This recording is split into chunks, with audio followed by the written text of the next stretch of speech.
U.S. President Donald Trump delivers a speech during an event at the White House in Washington, D.C., on October 10, 2017, honoring the Pittsburgh Penguins' 2017 Stanley Cup victory.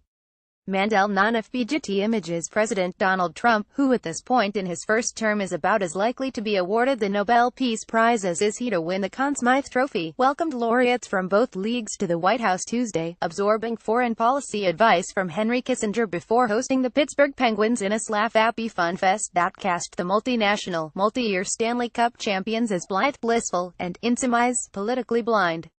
Looking relaxed and glib in the East Room after partaking of a private luncheon with the same Secretary of State who has not publicly denied that he called his own commander-in-chief a moron, Trump praised Mario Lemieux's golf game and shouted out to a sheepish, blushing Sidney Crosby, who had secreted himself at the west end of the back row of players, as far from the president as he possibly could position himself without tumbling off the riser into the grand foyer.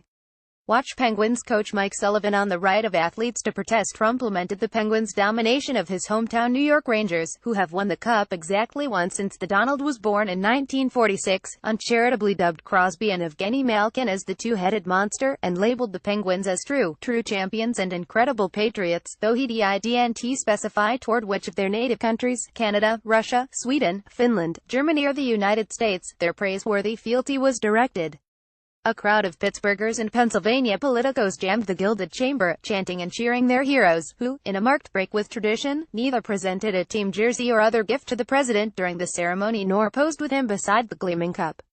Trump was not seen to touch the fabled mug, but its magic rubbed off on him nonetheless.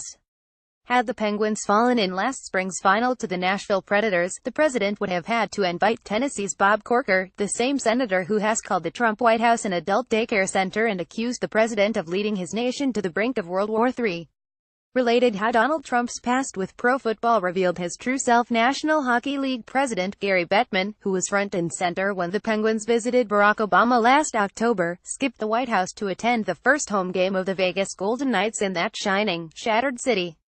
And Pittsburgh's mayor, Bill Peduto, conspicuously boycotted the event, crowing that he would take a knee on this one and stay home. Crosby stood in the first row in 2016. This was hardly the first spat between Peduto and Trump, who, as he abnegated U.S. participation in the Paris Climate Accord, snarled that I was elected to represent the citizens of Pittsburgh, not Paris.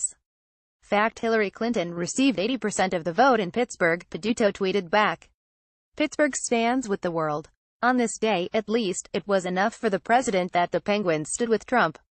Everybody wanted to be here today, Trump beamed, glancing back at the hockey team and at his First Lady, who was wearing a dress of the same vivid green as the pants of the late, lamented California Golden Seals. And I know why. The Penguins were not the first sports team to visit Trump's geriatric nursery. But the Clemson University football Tigers, New England Patriots and Chicago Cubs, minus numerous noteworthy defectors, came to Washington. Before the president embarked on his viciously divisive and apparently successful campaign to flag any athlete who sits, kneels, slouches or disrespectfully gesticulates during the national anthem. National Football League President Roger Goodell wrote to club owners Tuesday that, like many of our fans, we believe that everyone should stand for the national anthem. It is an important moment in our game. We've stated clearly from the get-go that our visit to the White House is not political, an unsmiling and defensive Penguin coach Mike Sullivan, a Massachusetts native, told reporters outside the Oval Office following his team's appearance with the triumphant Trump. Nobody is choosing a side. Nobody is taking a stance. As we've stated all along, we understand the circumstance surrounding the visit, Sullivan said. We are very respectful of anyone's right to protest or demonstrate as they see fit, and so we are very respectful. Sydney, do you know how to win or what? Trump jibed at Crosby, but said the kid did not speak from the stage or West Wing podium on Tuesday, thus affirming the views of his recent detractors that, even in this hour of ferment, he does not know how to talk.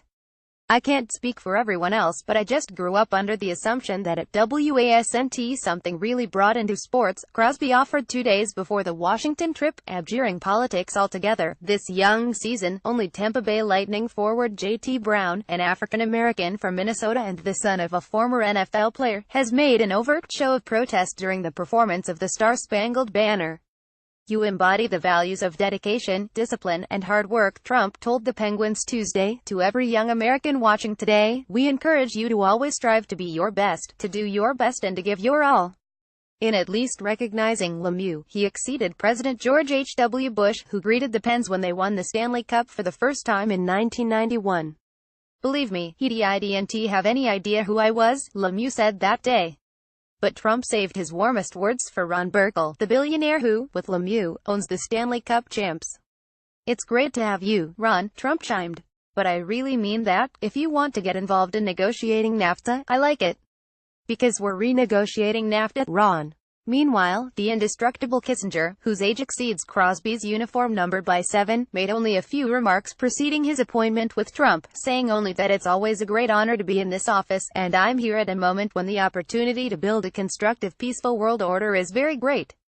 And the president is leaving on a trip to Asia, which I think will make a big contribution to progress and peace and prosperity.